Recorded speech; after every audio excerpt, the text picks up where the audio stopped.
Hello everyone, this is David. I am a union member of ATU Local 726.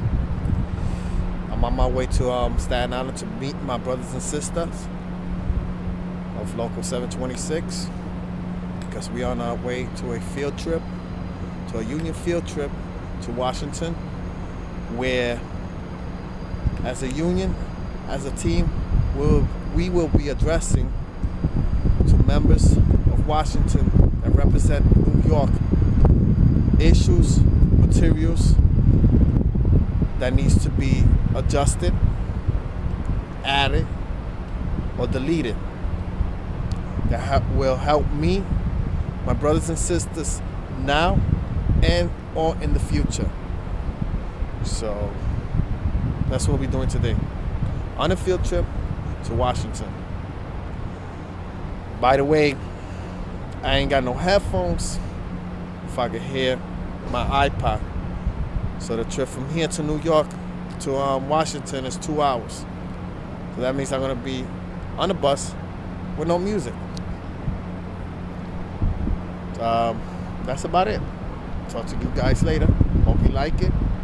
Hope you like the video, the pictures, get an understanding of what's going on. ATU 726.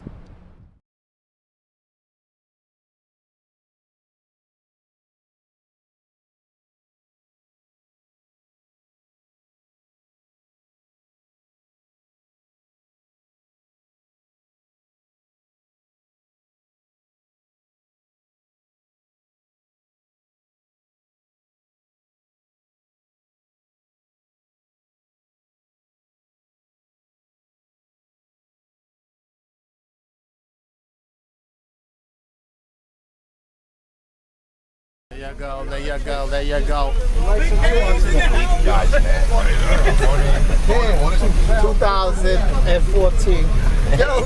Yo. Come on, son.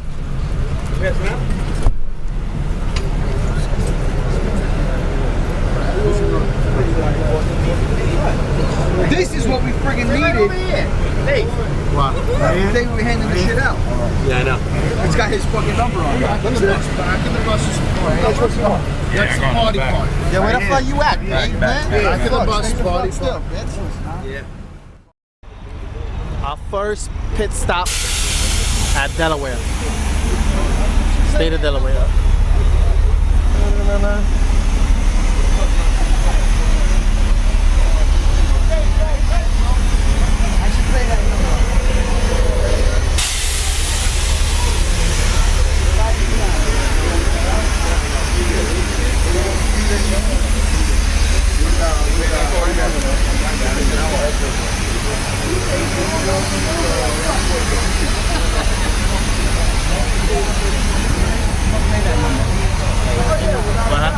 Play that number. There you go.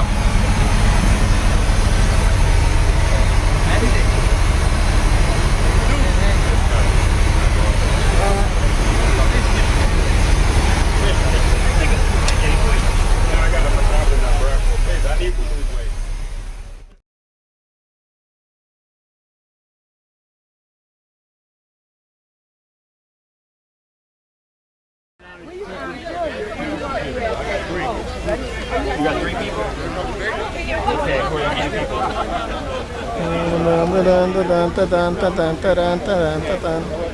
Go to 4.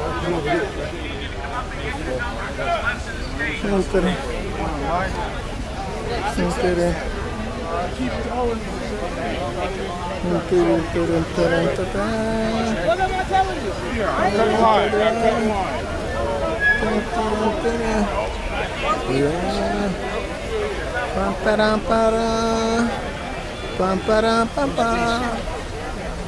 Roast beast. Okie dokie. Did you get your shirt? Stay in the line. ATU lobby cat. The ATU lobby cat. I need you to come on up to the front, get your number to the left of the stage. Post on the camera first. Represent.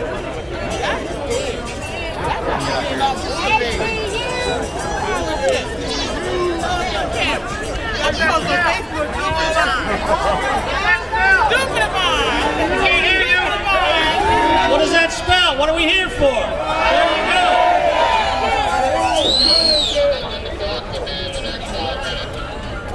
Everybody up to the front. It's almost showtime. Let's go. What do you think about that?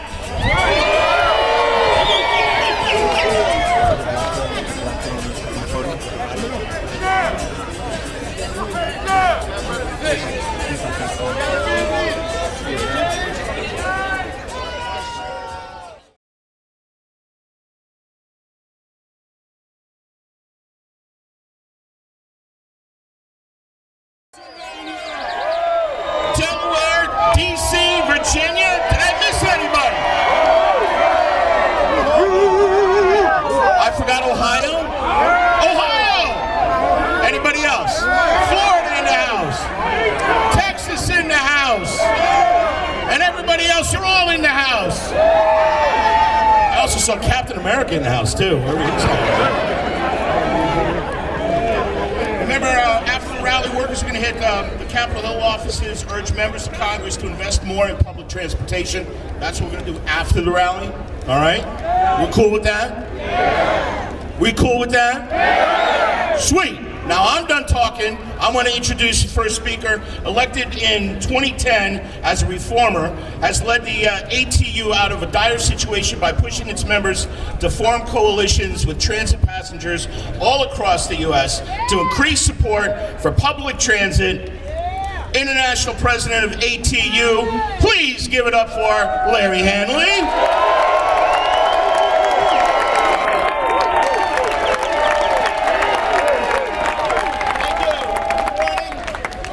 Good afternoon. I want to thank everybody for coming, all the people who traveled, many from all over the country, and certainly the folks who came here by bus today from throughout the Northeast. Give yourselves a round of applause, really. It's no secret to you that we've been struggling for the last 5 or 6 years with the people in the building behind me to try and get adequate funding for mass transit. We're here today to do a little bit of work to convince them to wake up, to convince them to do what American voters are doing all across the country every time transit is put on a ballot across this country. And people are asked to raise their own taxes to pay for transit. In 75% of those cases, the people vote to raise their own taxes. But across the street, we have a Congress that will not spend money on transit, will not invest in moving America. And we're here today to get them to do it. But, well, boo me, come on. But I want to make sure that everybody knows that today, while we do some work in the buildings across the street, all across the United States, our locals are working to get our passengers to call district offices of members of Congress and the Senate and to deliver the same message that we will as we walk through these halls. So again, I want to thank you all for coming. Our program is about to begin, or I guess it just has, and let's do a little bit of work today and enjoy the fruits of our labor later on. Thank you.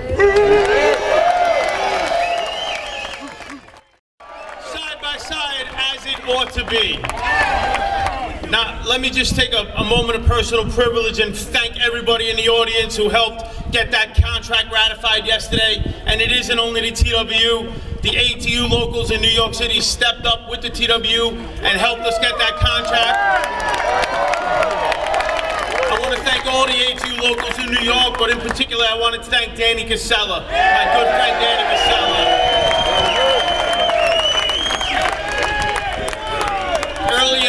Early on in the fight, when there was some detractors, Danny Casella set them straight. I never realized how much he was on Facebook until I saw him go at it.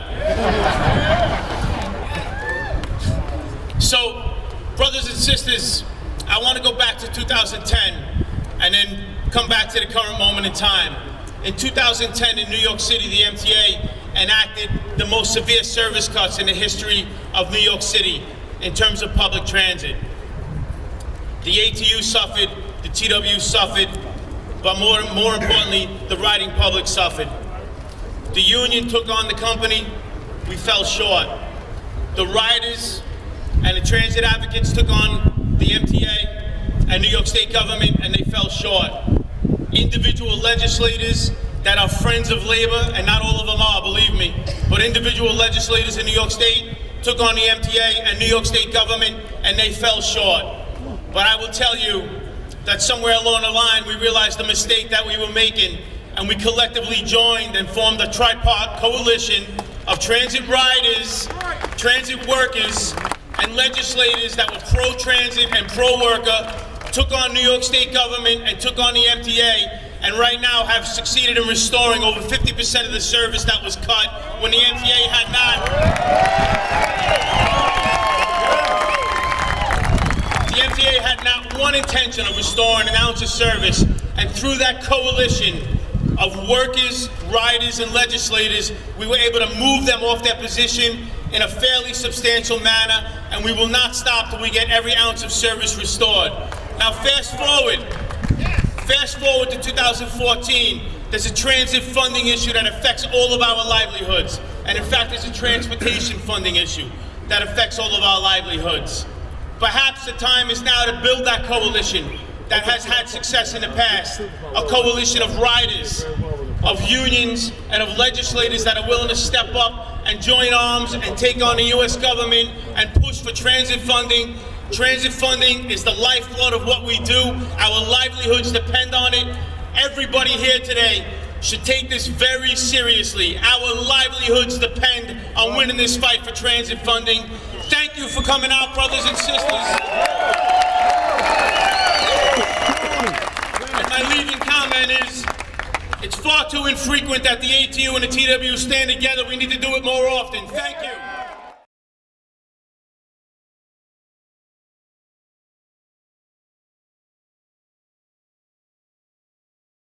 Talking about Facebook and Twitter, I'm going to take a picture of this. Let's see those signs. Let's hear some noise. Sweet, sweet. Thank you so very much. And thank you for being here together for America. You know, I appreciated John's comments about what you're talking about here is your lifeblood. And it's true. There are hundreds of thousands of men and women who depend upon the partnership with government to make transit work. But you know something? There are millions of Americans who rely on what you do every day.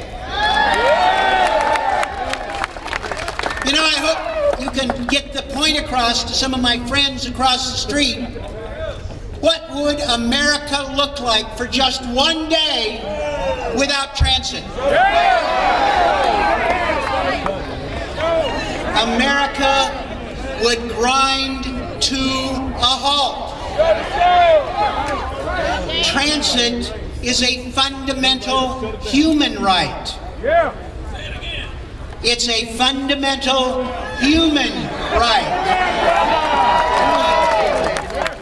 Millions of people depend on you who can't drive. People who can't afford to drive. Some people who shouldn't drive. You know who I'm talking about. And people who shouldn't be forced to drive. Transit built American cities. Streetcars, buses, light rail, subways. This is the railways, the lifeblood of our communities. It drove development. It brought people together. It gave them choices about where they lived and where they worked, as well as how they moved. We can't lose that. Now, right now, America's running on fumes with its infrastructure. The greatest, strongest, richest country in the world, according to my friend Ray LaHood, the former Secretary of Transportation earlier this morning, we're down to 16th in the world with our infrastructure. That's embarrassing.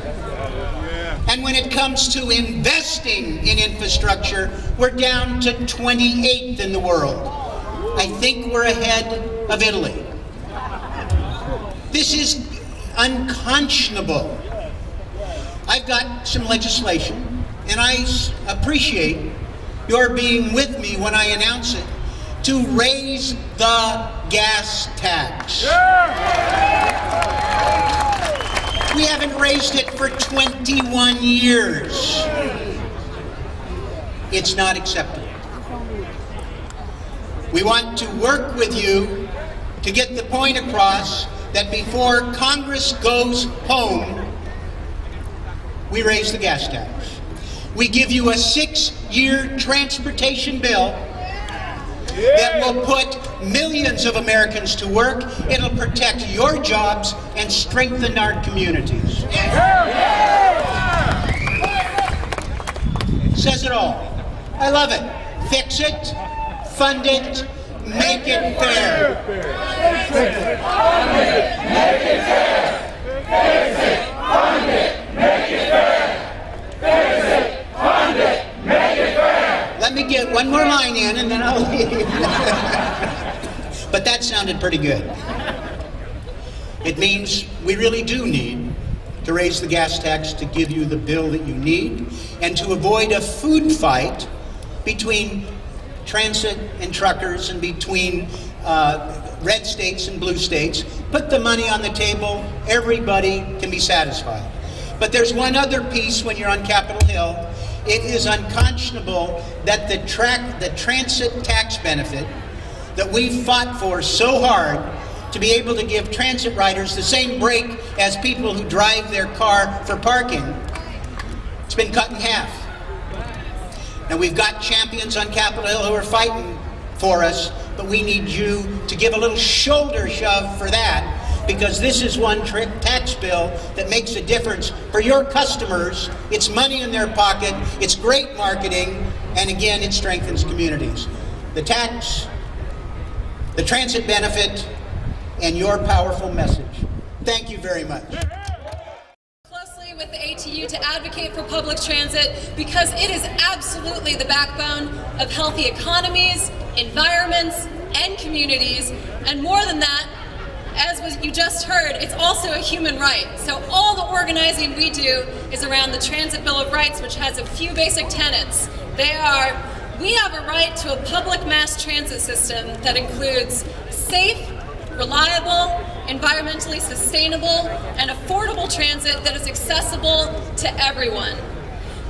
We deserve living wages, benefits, safe working conditions, and union rights for transit workers, like you guys. Yes! We deserve dedicated and sustainable funding for public transit with equitable distribution of transit costs. And that means that corporations also need to pay their fair share. Make them pay. And lastly, and most basically, we have a right to transit that meets the needs of each community with no communities left out. Pittsburgh's for Public Transit mobilized thousands of riders and supporters, transit drivers and workers around this Bill of Rights to basically help pass a comprehensive transportation funding bill this past fall in Pennsylvania, which, let me tell you, it was an unlikely political climate for such a bill to pass in. Which just goes to show you that an organized ridership working together in solidarity with organized labor gets the goods. Workers fighting together get the goods. We did it in Harrisburg, and we can do it here.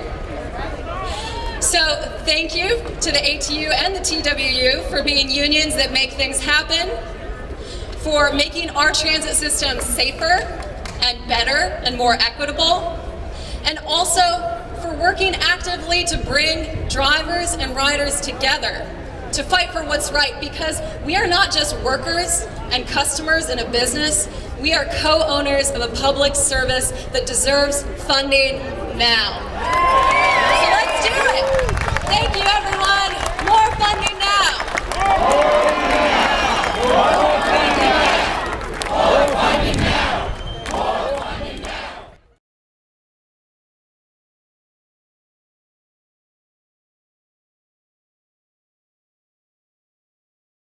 Yeah! better than that so they can hear us across the street. Let's hear it for transit. Let me just say, how many people here are from New Jersey? I love it. I'm going to give a big shout out to my brother here, Ray Greaves from New Jersey. Give him a round of applause. So let me say, I'm joining you all coming down from New Jersey today just for this, because I recognize the importance of transportation and transit investment.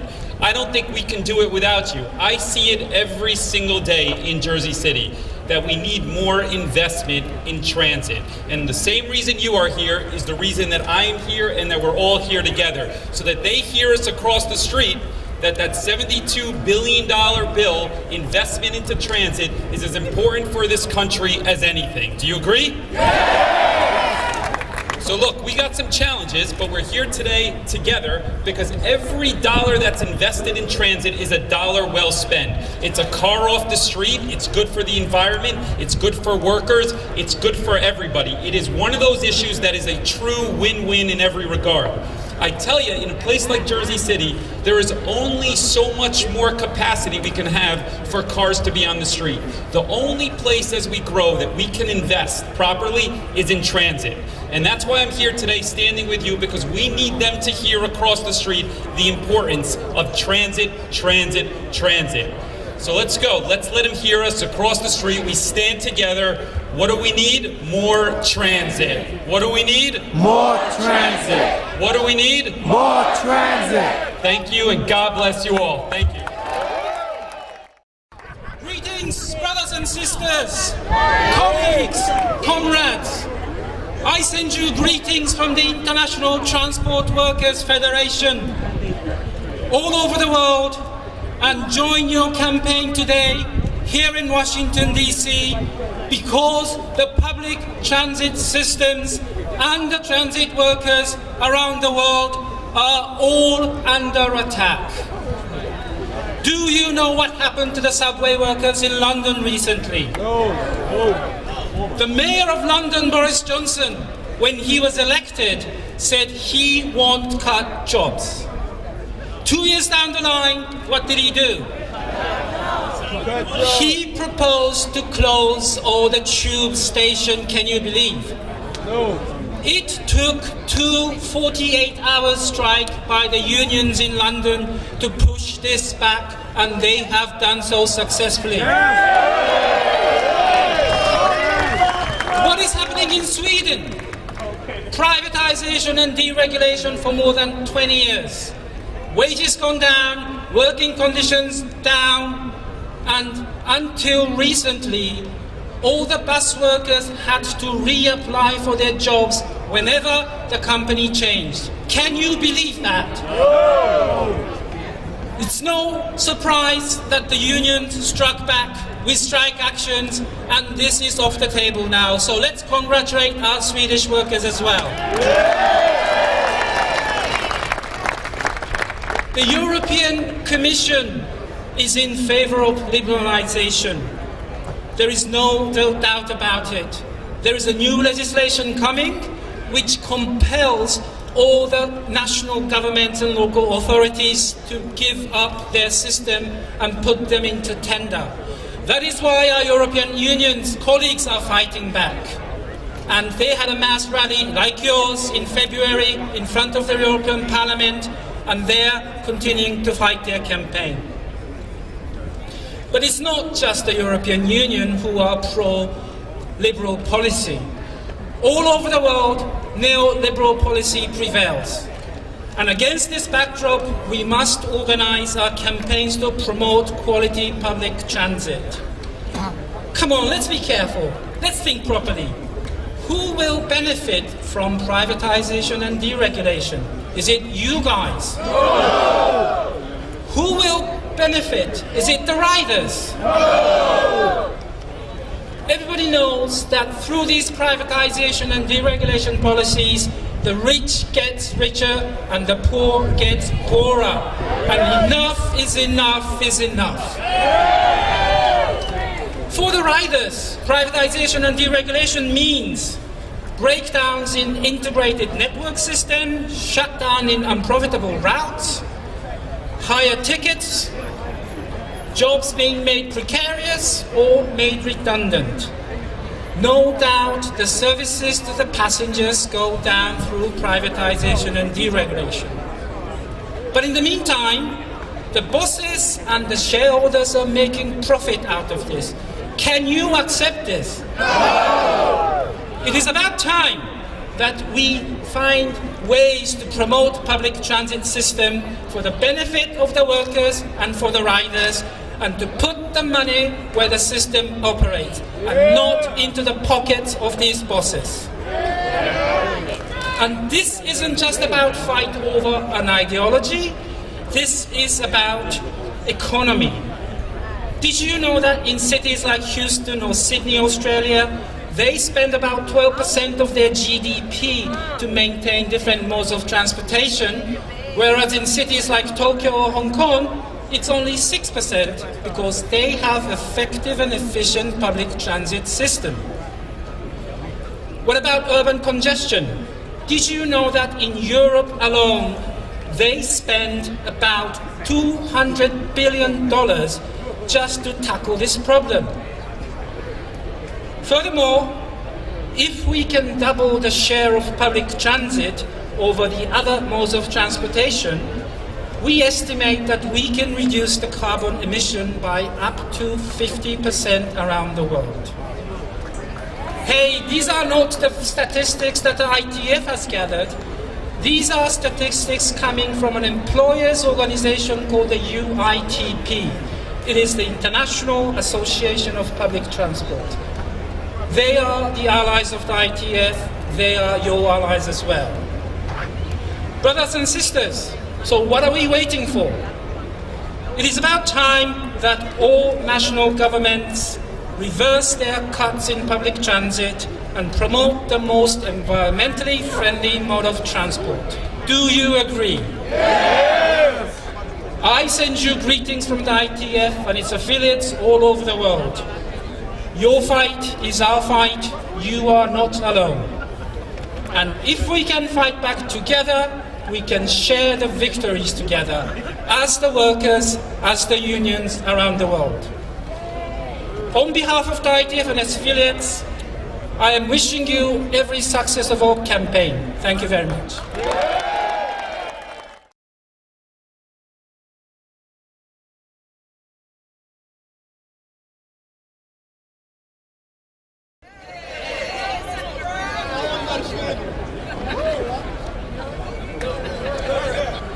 Hello, transit workers. Good to see you. My name's Sherrod Brown. I represent Ohio. There are people here from Cleveland, Columbus, Cincinnati, elsewhere, and then a bunch of people from New York and other places. So, good to see you. I want to start. You know this, but I want to tell you why what you do matters in the labor movement. About 5 years ago, I was speaking to the AFL-CIO at dinner in Cincinnati, and there was a group of workers at a table up front. And those workers had just that they weren't transit worker union. They were SEIU. They were custodians. They were sitting at the front table. They had signed their first union contract, a bargaining unit of 1,200 workers, mostly women, half white, half minority, that were representing the janitors, the custodians, in contract negotiations with the downtown Cincinnati building owners. There was one seat at the table. I sat down and I said, "So you signed your first contract today ever. What's this mean to you?"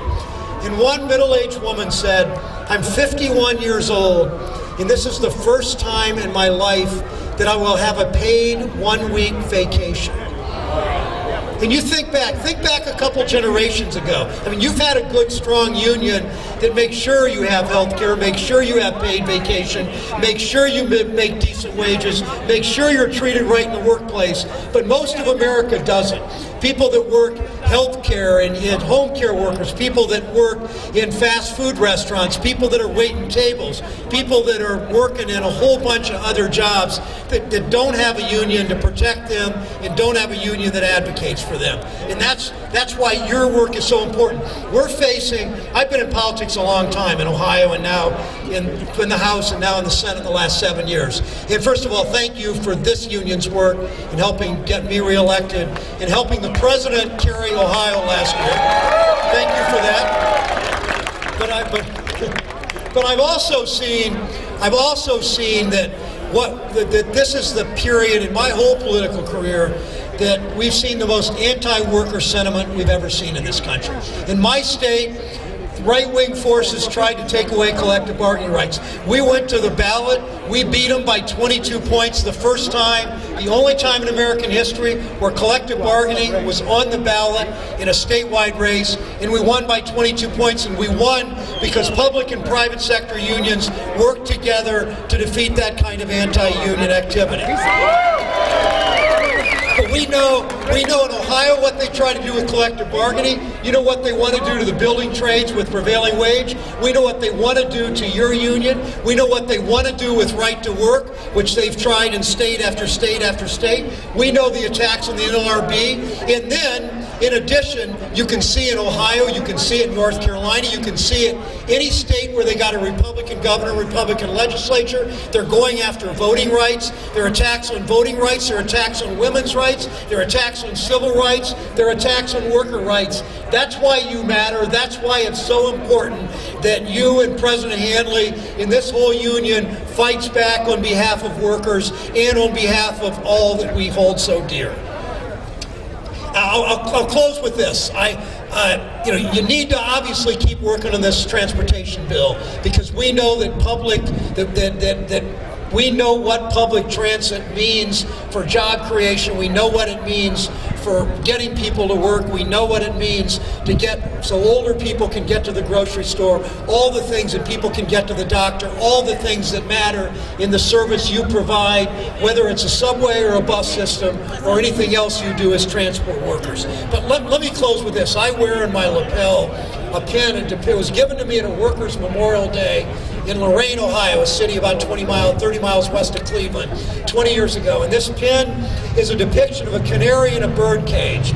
And you know the story. The mine worker used to take the canary down in the mine. Canary had such small lung capacity that if the canary died from a lack of oxygen or from toxic gas, the mine worker knew he had to get out of the mine. He had no government that cared back 100 years ago, and he had no union that was strong enough to protect him 100 years ago, so he was on his own. And you know that 100 years ago, a person born in this country had a life expectancy of about 45 years. We live 3 decades longer now, not just because we can do heart surgery or expensive prescription drugs. We live 30 years longer because of what the labor movement fought for.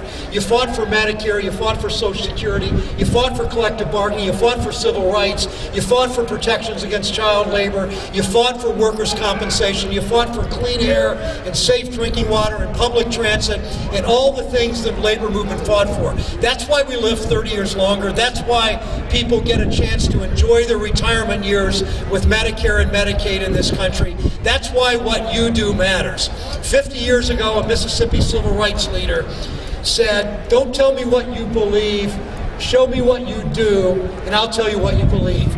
It's clear that this union, every day, fighting in your cities and in your communities and coming to Washington and fighting for worker rights, it's clear because of what you do. It's clear what you believe. Keep doing it. You matter to the labor movement, and you especially matter to this country.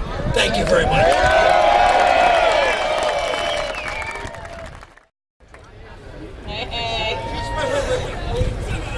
She's my congresswoman. I just moved into her district, That's my right. wife and I. We got the best congresswoman in Ohio. Thank you so very much. There's a lot of y'all out here, so I expect to hear you.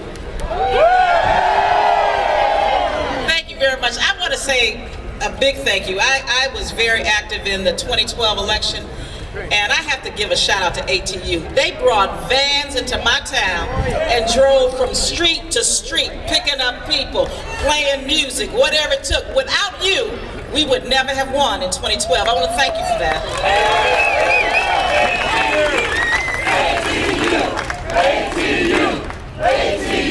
I want you to know I grew up in a union household. My mother is a retiree today of AFSCME. She worked for more than 30 years for AFSCME.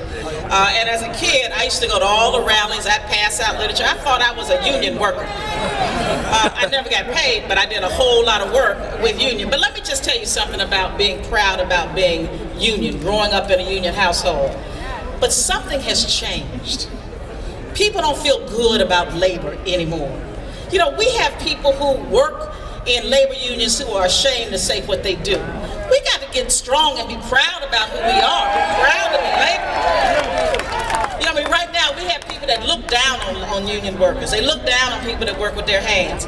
Let me tell you what, I wouldn't be standing here today if somebody didn't go to a union in my household. Because let me tell you why. Because unions built the middle class. People don't understand that. And as the middle class goes, labor goes. As labor goes, as the middle class goes. Today we think that giving somebody a pension is a bad thing.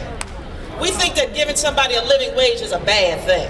I mean, we are so stupid to believe that if we don't put money in transit, everything's going to be okay. That's the dumbest thing I've ever heard. When you look all around the world, we are so far behind. Every other industrialized country in the world doubles down on transit, but us. So what does that tell you about the people that run our country? Let me tell you something. That's it. Put them out. Put them out. Come 2014, we're going to need you just as much as we did in 2012. Because there are some places that we can make a difference. So I'm going to say any of you that are from Kentucky, any of you that are from Arkansas or Louisiana or Georgia or Alabama, I'm going to tell you what, we can win all those states. But you have to vote. You have to get your people out. I know you vote. And if you don't vote, just don't even talk to me. But I know you vote. Because thank you. You know, I ain't gonna tell you what I call people that don't vote. You want me to tell you? I say a sorry person that won't vote is trifling and no good. That's what I tell you. You know, if you won't even speak up for yourself, who do you expect to speak up for you?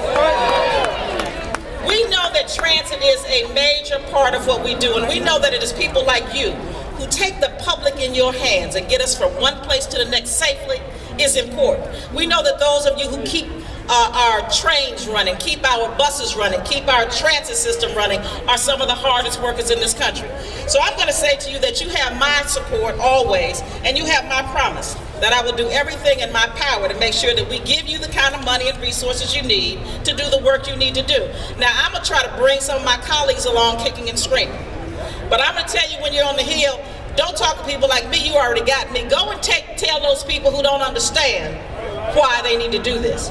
Because I'm going to tell you what, some of them you might be able to change their minds. But you have to try.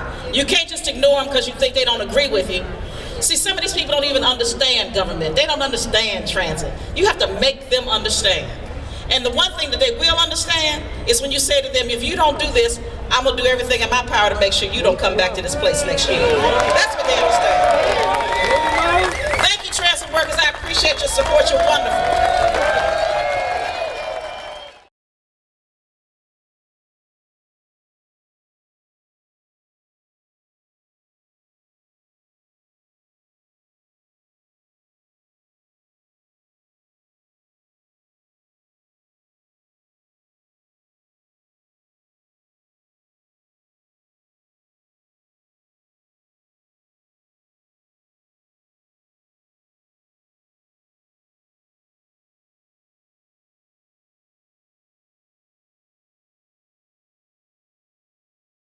Making less than $1,300 a month has to pay his taxes, has to pay his food, has to pay his rent, has to pay his clothing, or he'd go to work naked.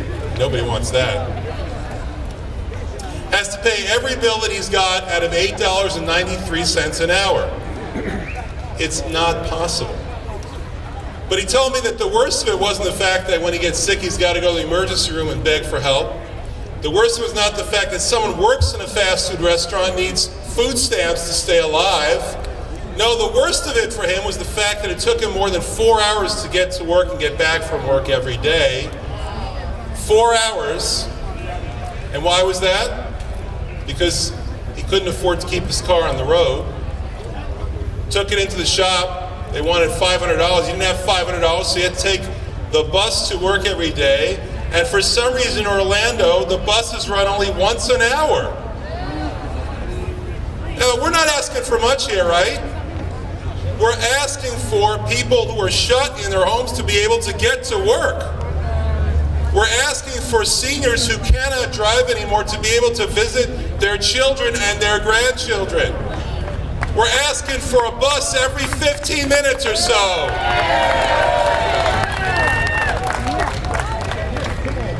Now, a great labor leader was once invited to that building behind me to testify before Congress. And reporters gathered around him. And he was asked, what does labor want? His answer was, looking at them, we want more. We want more. We want more transit. We want more pay. More pay. We want more benefits. More benefits. We want more. More. And not just more transit. We want better transit. We want more frequent transit. We want safer transit. We want more. More. More. More. Thank you very much. Say to Brother Larry Hanley and all the leaders how honored I am to be here with you today. But let me tell you why. If we are to look at labor rights and civil rights, we are not two separate movements, we are the same movement. Labor rights for transit workers is civil rights for American people. Poor people and people of color are more dependent on your work than any one force in America. The modern civil rights movement started over a transit issue in Montgomery, Alabama. Yeah. If you go from fighting from the back of the bus in Montgomery to racially charged funding and transit cuts in Atlanta and Detroit, it's the same movement. Over the last several years, there's been 85% of public transit, either the fares hiked or the services cut. That didn't just cut workers. It cut for poor people to get to their jobs and their schools. It affects our families. You bring us to work. You bring us to see our relatives. You bring us where we have to go. We don't ride limousines. We ride public transit.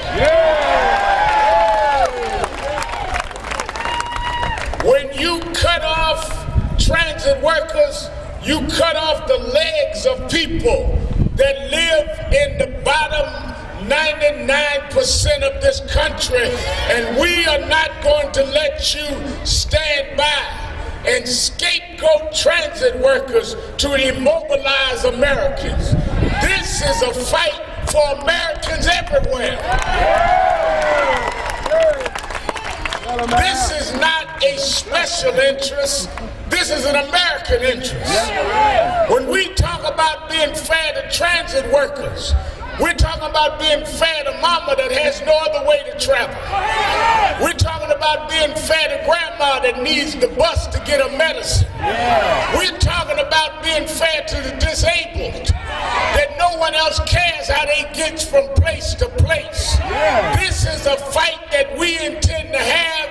We are not your brother. We are you and you are us, and we're going to fight this fight together.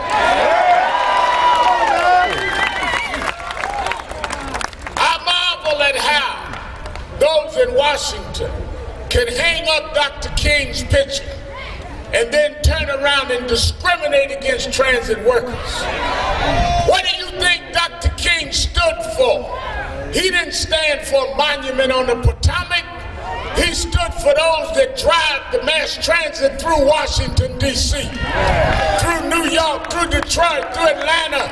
You can't honor him and dishonor the folks he gave his life for. What Larry and the local workers, Brother Samson in my hometown, what they do is civil rights work, is human rights work. And they like to put us in different boxes. I come today to say we will not be boxed. We are all one movement with one goal, and we will have one victory. I don't care how hard it is, we will support those that support us, and we will fight against those that fight against us. We got the right to vote so we could reward our friends and punish those that punish us. This rally of ATU is important for American people. And the numbers here represent the millions that need you every day. I know it gets tiresome and burdensome, but you must know you're not by yourself. You must know that your work is the wheels that make America turn. And you cannot become despondent. You cannot be tired. You must fight, because if you're not there, we are immobilized and robbed of our dignity and robbed of our positions as American citizens. And let me say this is not about our divisions. This is about our collectivism. Whether we are black or white or Latino or Asian, whether we are gay or straight, it doesn't matter. We are all the salt of this country. We are the ones that make America great. You cannot turn your back on us and not be turning your back on the American people. The Congress, the White House, and everybody of each party must respect the fact that transit workers must be respected. When we go get on public transit, nobody asks if we're a Democrat or a Republican. Nobody asks us for photo ID. No one asks us what pedigree we have or what background we have. You serve the public, and the public demands that you get the wages that you can take care of your family. What kind of country can we have where we give tax cuts to transit workers and tax cuts to billionaires? The cuts are on the wrong side. You need to cut those at the top to make room for those that mobilize us all over the country. So I want you to know we are with you because we're with us. Fight together, march together, rally together, stand together. Don't you get weary as you turn the wheels. You turn the wheels of America. We won't back up. We won't back down. We won't sell out. We won't give out. America needs you. America rolls with you. Stand up and fight back. Thank you.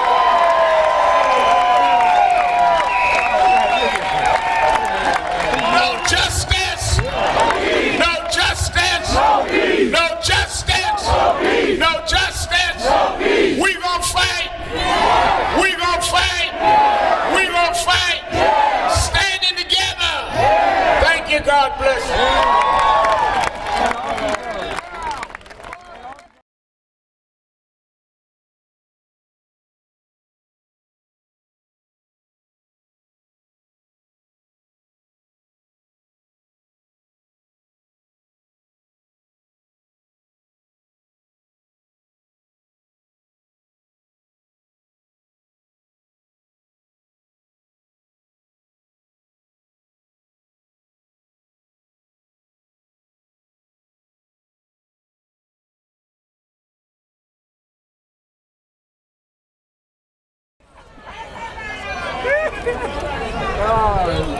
So if you look on the back of your shirts, it says, "Let our voices be heard."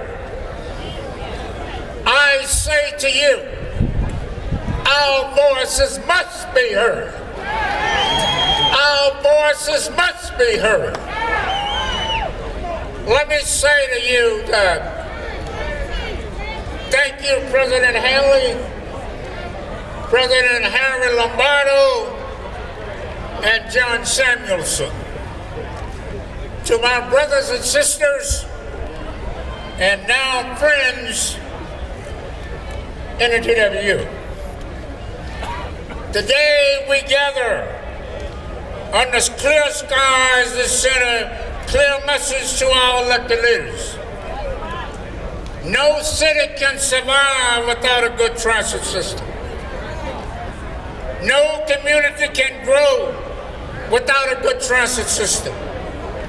And the country cannot fully provide the citizens without a good transit system. Whether you're from a city, from a farm, or from the north, or from the south, we all know that transit moves America. And now we need to move from this spot to Capitol Hill to tell our senators and congressmen alike that they need to do the right thing. And that is fund transit. And that is fund transit. Let me also say to you, let's fund transit. Now, let's fund transit. Now, let's fund transit. Now. Like those who spoke before me, we need to do our part at this rally. Close. Chuck, how long we're going to stay with this rally? And let me close with these words. As one of our great labor leaders once said, at the banquet table of nature there are no reserved seats. You take what you can get and you keep what you can hold. If you can't take anything, you won't get anything. So brothers and sisters, take that home with you. Take that over to the building behind us. Let them know that we are solidly supporting them, and we expect in return them to support funding mass transit. I want to say thank you to the TWU members on both sides. We can win this fight, and we will win the fight. Thank you very much. You'll hear from these orators. What we heard today were people who actually advocate for our issues. They stand with us, they organize with us, and they fight for us. They don't say, oh, we're with you, we'll give you a vote, knowing it'll never get to a vote. So what we are looking for when we leave here, we're going to go into that building, and we're going to hear a whole lot from people about who's not with us.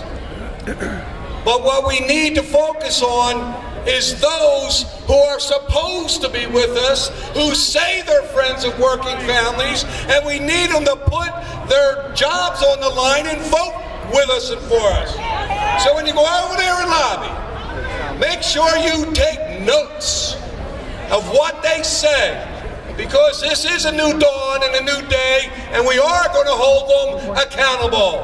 No more checks, no more GOTV if they sham us in between elections. So remember that. And remember this also. Today is not the beginning and end of something.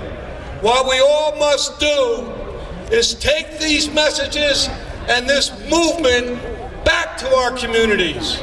Because we're not transit workers who serve riders. Every rider that gets on a bus is also a worker who is being attacked by the same people over there that we're being attacked by. They try to make it like we're different. We are not different. We are American citizens. We have a right to expect a good quality of life. We have a right to expect our children to have jobs and do better than us, not accept worse. And we must go over there, be professional, be business-like, but don't ever back down from making them give you a commitment that we can hold them accountable for. Let's go to work. Thank you.